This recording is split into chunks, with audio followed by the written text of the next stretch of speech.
Kind of last slide really is around the prevent strategy. Has anybody heard about the prevent strategy in terms of counter-terrorism? These two aren't on our sponsor.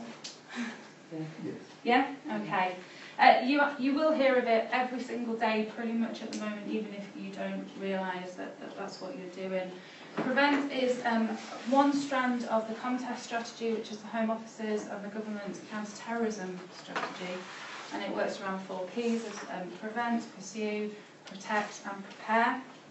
The prevent element works on pre-criminal activity.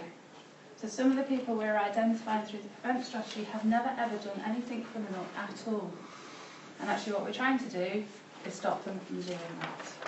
There is a new statutory duty on local councils, that is the district council, county council as well. But there is a statutory duty which was brought in March this year, and if you do want it, I can send it to you, Paul, for circulation. But primarily it's around raising awareness of the prevent agenda, ensuring that the staff, frontline staff are trained, putting in place an action plan, working together and knowing the referral process. That's essentially the statutory duty.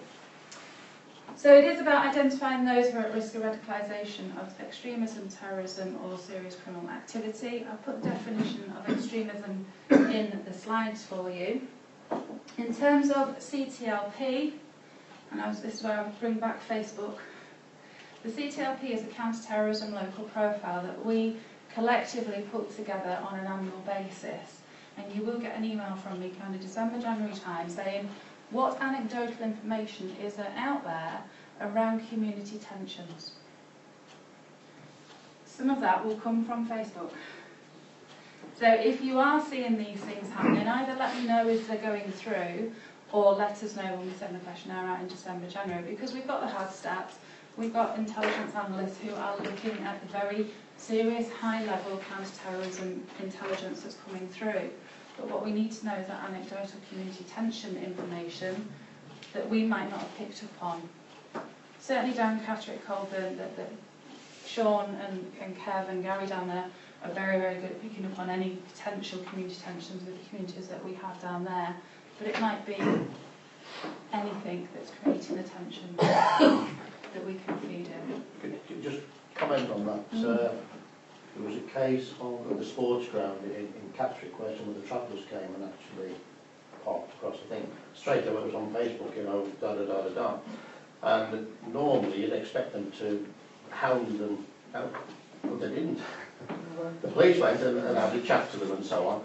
And the response was, it was 50-50, some said, well, leave them alone. And they left the place beautifully tidy and so on. And it was, they were aware of it and they said, you know, we've come to an agreement and it's sorted. Yeah, and which is good. I mean, we need the community support on that. We put all the plans in with the local communities around, obviously, the travellers coming through our area for both Appleby and then over to Seamer. So it is good to see that that's the community sort of being quite mature. The key is, as Councillor Grant has mentioned, sometimes picking up tensions, factions, even extremist concerns that will not always come through normal means.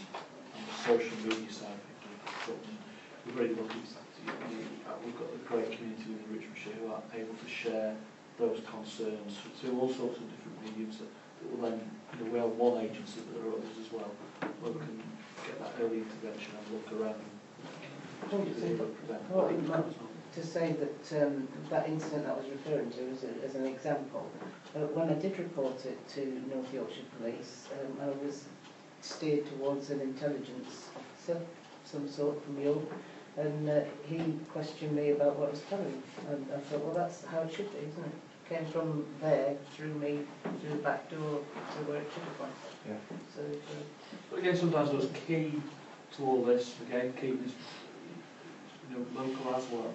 Those key members from the policing side, as well as key members, which I include everybody as councillors, key members in our communities, press, media, etc. We have got those people where we can raise those issues so that they're not just kept, or somebody doesn't just think there's something wrong but never tells anyone. And it's about just working together there to reassure us all that things are good within the community, key people within those, and obviously those names that people quote to me in forums like this, our safe and neighbourhood teams, our safe and neighbourhood sergeants, our BCSA, our key beat managers, 3 names thrown there for the Patrick side. But you know, we need to be reassured that people know where to go and have that chat. And sometimes it might just be chat without actually putting names forward or pen to paper.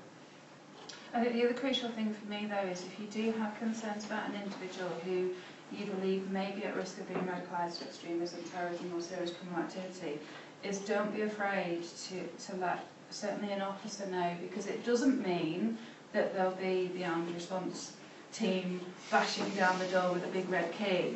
It means that there'll be a very proportionate response put in place through what's called the channel guidance, and our channel coordinator Julie Whitehouse from, she's actually West Yorkshire Police, but she's working for North Yorkshire Police.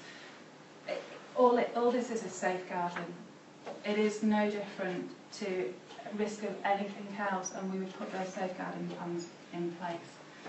So that would be my key message, is don't be afraid to let us know if you've got concerns, because if it goes nowhere, it goes nowhere. That's absolutely fine. We'd rather have spent the time looking into it and getting everybody together to put those jigsaw pieces together for the one time that it might actually mean something. You know. So that's CTLP. Just some information there. As I'm sure you're aware, we are still at a severe threat nationally, which means an attack is likely to happen. It's not imminent, but it could happen. Some of the key kind of issues coming out for us through our CTLP. Obviously, we have the garrison. You can't avoid that.